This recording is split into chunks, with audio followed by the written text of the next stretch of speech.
আচ্ছা, আপনাদের যাদের অনেক টাকা পয়সা আছে তারা মাঝে মধ্যে একটু ভিন্ন খাবার খেতে ইচ্ছে করলে কি করেন?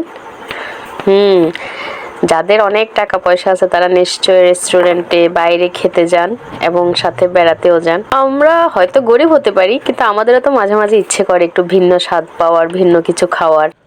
তো আজকে অনেক বেশি ইচ্ছে করছিল সেরকম কিছু একটা খাওয়ার, তাই ঘরে যা কিছু ছিল সেগুলো দিয়ে আন্দাজে কিছু একটা করার চেষ্টা করছিলাম।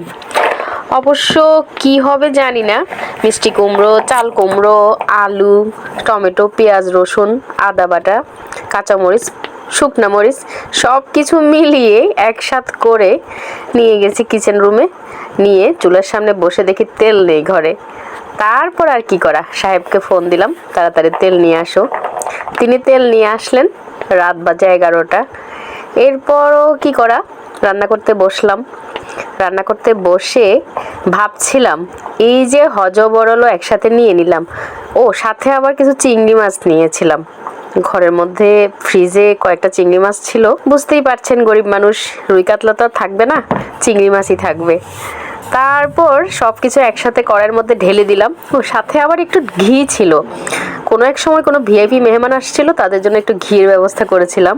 সেই ঘিটাকে দিয়ে সবকিছু একসাথে করে যখন চুলা থেকে নামালাম আর প্লেটে নিলাম, দেখলাম কিছু একটা তো হয়ে গেছে।